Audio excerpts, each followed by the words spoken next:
Syllabus की, तो history को 2 हिस्सों में डिवाइड किया जाता है, जैसा कि यहाँ पे लिखा हुआ है, प्री पार्टीशन हिस्ट्री और पोस्ट पार्टीशन हिस्ट्री। अब प्री पार्टीशन हिस्ट्री को मोस्टली एकेडमी में पढ़ाया जाता है 712 से ऑनवर्ड 1857 तक, ठीक है, या कहीं पे इसको 1947 तक भी कंसिडर किया जाता है, पाकिस्तान बनने से पहले तक। लेकिन इससे पहले भी बहुत सारे क्वेश्चन आते हैं, मैंने प्रीवियस वीडियो में आप लोगों को ये बताया था 712 से बहुत पहले के क्वेश्चन। अगर इस्लामियात की बात की जाए वो तो हमें आदम अलैहिस्सलाम से स्टार्ट करना पड़ता है, तो वो तो बिल्कुल बिगनिंग से हो जाता है इस जमीन के या इस अर्थ के। अब बात की जाए 30,000 BCE की, तो यहां से कैसे स्टार्ट करना, अब हमने यहां से हमने स्टार्ट करना है। सबसे पहले हम बात करेंगे स्टोन एज की।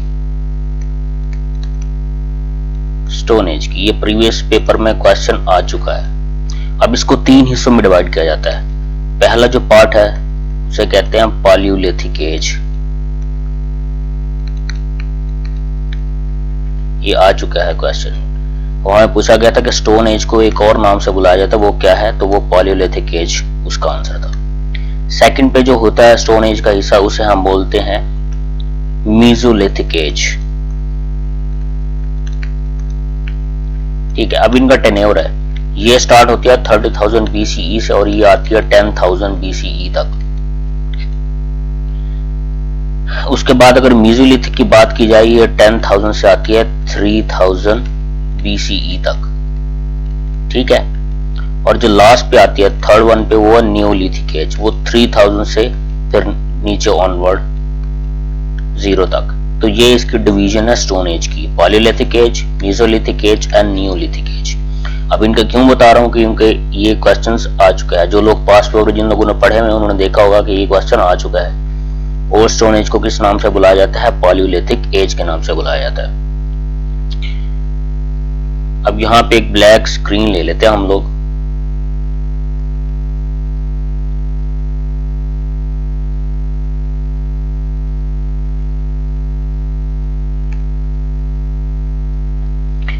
यहीं पे हम लोग नोट डाउन कर लेते हैं हिस्ट्री को। अब हिस्ट्री में बात की जाए, स्टार्ट हमने स्टोन एज को तो देख लिया, उसके बाद हमने कहां पे जंप करना है, उसके बाद हमने जंप करना है 326 BC में। इससे पहले भी हम लोग पढ़ सकते थे 587 का, जैसे मैंने बताया था BCE में नबूकदनेस्सर का जो पूछा जाता है कि पैलेस कहां पे था, लेकिन वो जब इस्लामियत हम पढ़ेंगे उसको हम उस वक्त देखेंगे, क्योंकि नबूकदनेस्सर से रिलेटेड एक कैरेक्टर है जिसका नाम है जुल्करनैन, या उन्हें क्या बोला जाता है, साइरस द ग्रेट। आपको ये MCQs पे आ चुका है पास्ट पेपर में। The great Persian empire was founded by Cyrus the great. तो वो साइरस द ग्रेट है कौन, उनका नाम है जुल्करनैन। सूरह अल कहफ में इनका पूरा किस्सा बयान किया गया है। तो ये जब हम इस्लामियत पढ़ेंगे इसलिए हम उसको वहां रिलेट करेंगे। जो अगर बात की जाए, जो लोग फिरौन के शर से जिनको बचा के हजरत मूसा अलैहिस्सलाम लेके आए, तो वो 1487 BCE की बात है।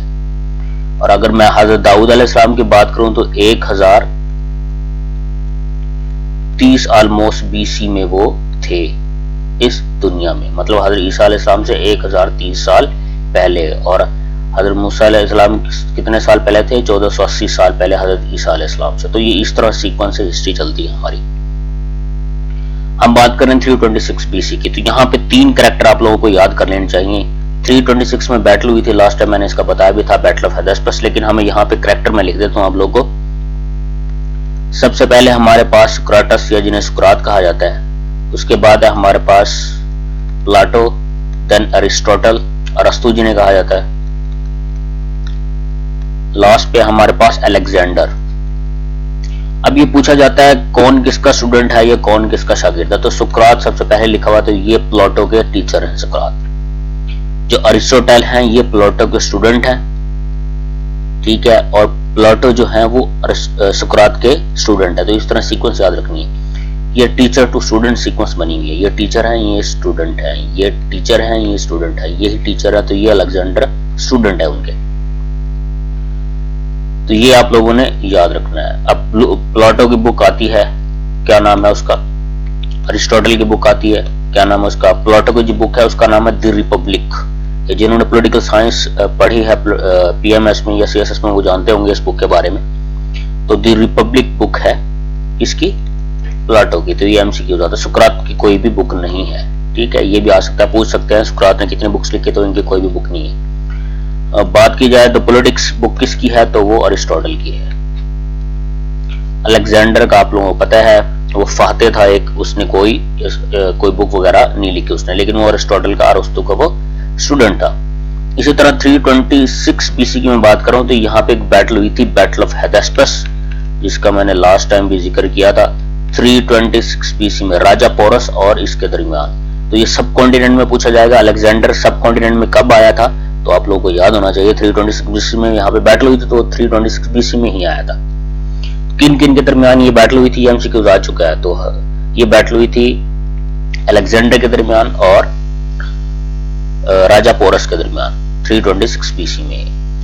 अब ये बीसी और एडी का चक्कर याद रखिएगा। बीसी जो है वो हजरत ईसा अलैहिस्सलाम से पहले का जितना दौर है, और एडी हजरत ईसा अलैहिस्सलाम की पैदाइश के बाद का जितना दौर है उसे एडी कहा जाता है, या मॉडर्न डेज में इसे हम यूज करते हैं बीसीई, बिफोर कॉमन इरा, और जो एडी है इसको हम यूज करते हैं सीई, ये है कॉमन इरा। मतलब ये 2020 सीई, 2021 सीई है आजकल, ठीक है ना, सीई है। अगर मैं बात करूं 587 की, नबूकदनेस्सर का पैलेस जब हुआ करता था इराक में, तो वो बीसीई है, यानी कि हजरत ईसा अलैहिस्सलाम से पहले का जो दौर है वो बिफोर कॉमन इरा, और ये कॉमन इरा जो अब हजरत ईसा अलैहिस्सलाम के पैदाइश के बाद का जो दौर है।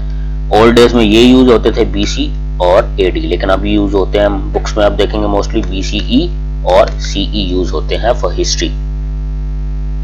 कबल मसीह जिसे बीसी को हम पढ़ा करते थे। तो इसी तरह आप लोगों ने ये चीजें याद रखनी है।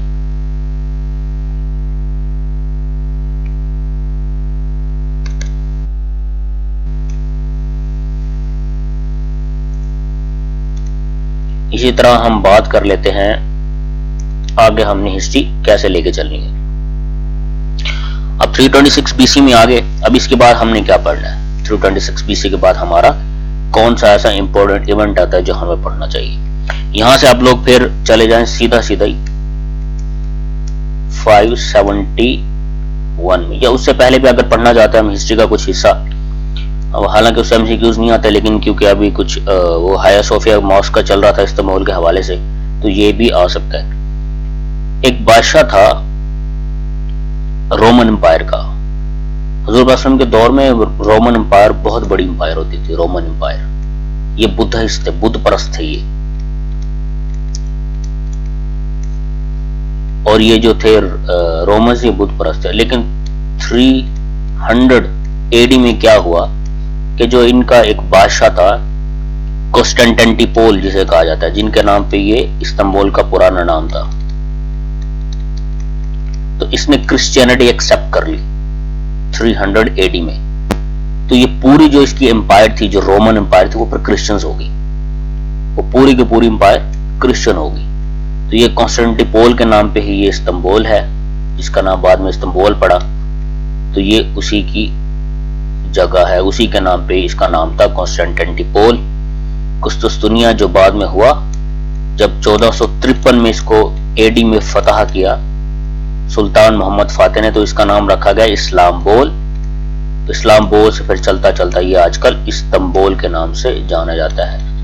अब इस्तांबुल की खास बात क्या है, ये सिटी 2 कॉन्टिनेंट में आता है, यूरोप में और एशिया में। ऑलमोस्ट 5% इसका आता है यूरोप में, बाकी सारा ये एशिया में।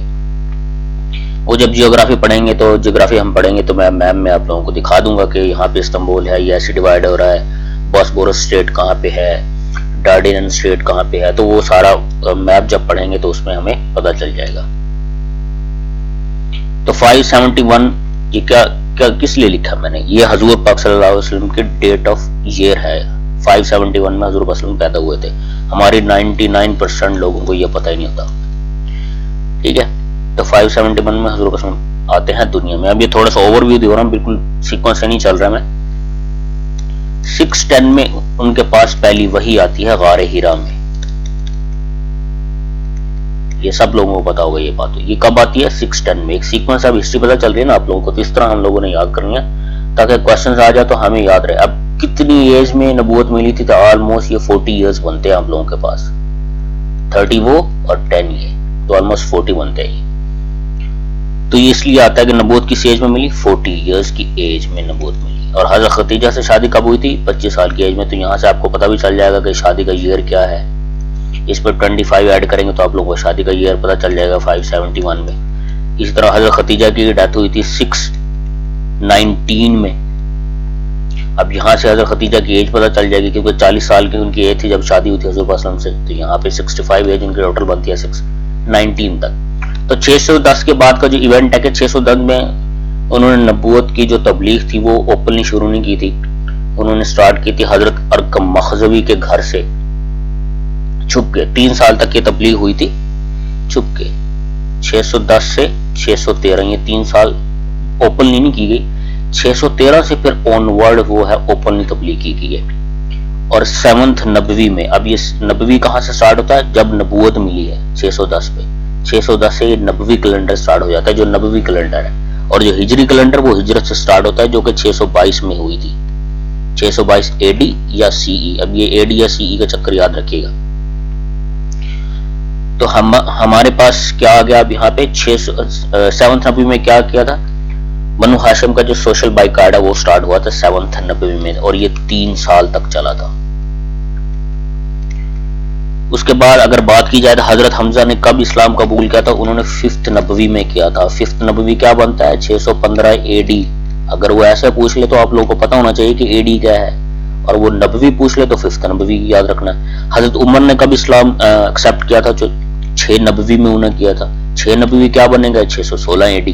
तो इस तरह आप लोगों ने ये जो है हिस्ट्री के जो ईयर्स है वो इस तरह आप लोगों ने सीक्वेंस में याद रखने, आप लोगों को ये भूले ना। अच्छा, 616 के बाद हम आ गए 7th नबवी और बाइकॉट हो गया। उसके बाद जो हिजरत हो रही है, हिजरत हो रही है हमारी 622 में। कब हो रही है? 622 में। अब ये 2020 चल रहा है, 2021 आ गया ये, ठीक है ना। तो ये 622 में हिजरत हुई थी, वहां से ये हिजरी कैलेंडर स्टार्ट होता है। 622 से ऑनवर्ड आगे 1 हिजरी 2 हिजरी। अब गज़वा बद्र कब हुई थी? कब हुई थी गज़वा बद्र? 624 में गज़वा बद्र हुई थी, तो ये 2 हिजरी में हुई थी। 2AH इसको लिखते हैं, AH हिजरी को डिफाइन करता है। इसको मैं इरेज कर देता हूं सारे को, ठीक है। तो क्या बता रहा हूं मैं? 622 में हिजरत हुई और 624 में गज़वा बद्र हो रही है। इससे पहले भी गज़वा हुआ था 1 हिजरी में 623 में, उसका नाम क्या है? गज़वा अबवा, या उसे क्या कहा जाता है? गज़वा वेदान। ये इसी तरह MCQs आ चुका है पास पेपर में।